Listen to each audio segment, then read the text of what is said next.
Hey Grandma, back for another lesson this week. Today we're going to be talking about diarrhea. I know it sounds gross, but it can be a serious problem. So I'm going to be talking about the risk factors for diarrhea, causes of diarrhea prevention, and treatments available. So what is diarrhea?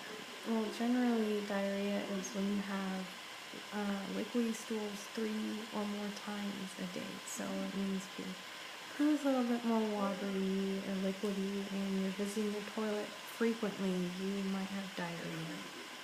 So I know diarrhea is not normally seen as a big deal, but it can cause death if it's not treated properly. Because in diarrhea you have a heavy loss of fluid, so you can have death by dehydration. And in children, because you lose so many nutrients through diarrhea, they can also die of malnutrition.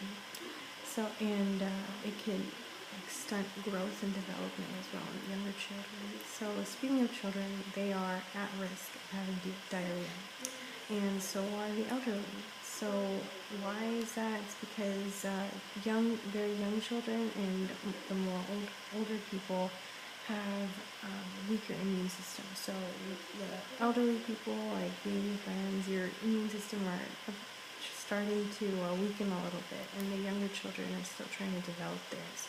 So because of that, 60% of deaths in younger children and 60% of diarrheal deaths are because of malnutrition.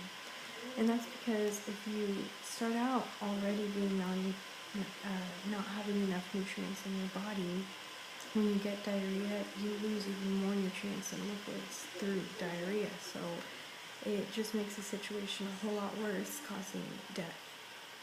And so diarrhea in children that are already malnourished can be fatal.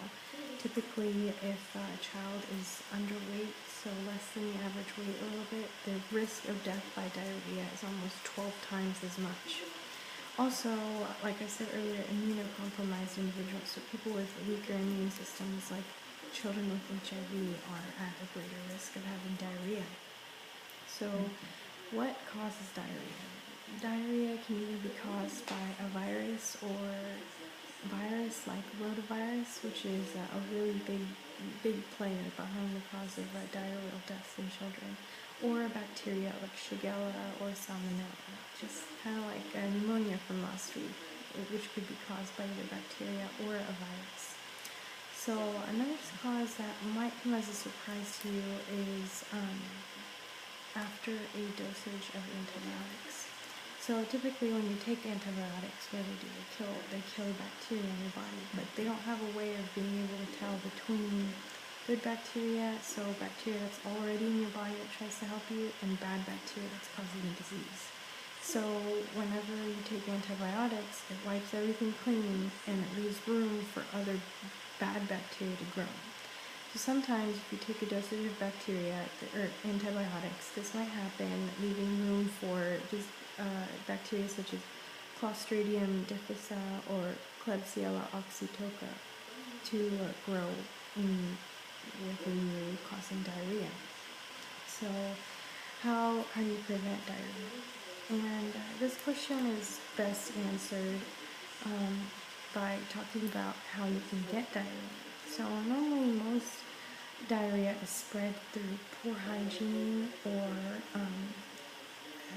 dirty water, so unclean water. So the obvious solution would be to make sure you have clean hygiene, so keep yourself clean, wash your hands, and make sure that you have sanitary water that you drink so that the water doesn't have any bad bacteria or other things that could cause diarrhea. And lastly, another way to prevent diarrhea is to get vaccinated from rotavirus. So like I said earlier, rotavirus is a huge player in the cause of diarrheal deaths, and yearly it's responsible for almost 500,000 deaths in children under 5. So it could be a very helpful thing to be vaccinated against it. Lastly, so how do you treat diarrhea? Well, you can have 3 different kinds of diarrhea. There's acute watery diarrhea, persistent diarrhea, or acute bloody diarrhea. So acute watery diarrhea is something you might have just for a couple hours or a couple days. So the best way to treat that is intravenous therapy. So they put fluids in your veins through your veins, or just oral rehydration. So making sure that you're drinking a lot of fluids to replace anything you might have lost through diarrhea.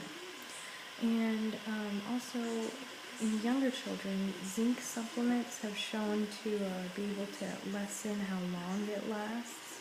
So that could be helpful for kids. And if you have persistent diarrhea, which means if you've had it for 2 weeks or longer, typically it's treated the same way, except this time the doctors or treatment will be a lot more focused on nutrition, because you've been losing all these nutrients and liquids for so long, for 2 weeks. People will be very concerned with keeping the nutrients in you.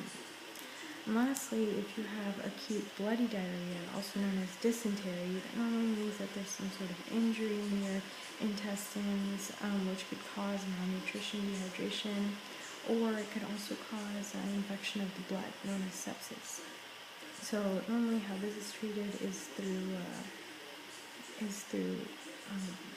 antibiotics, so just drugs to help clear out any bad bacteria that might be causing the infection, and high protein, like small doses of high protein food. So I'm sure you learn a lot more about diarrhea than you wanted to, but it's good to know and be prepared. So I will see you next week. Bye, guys.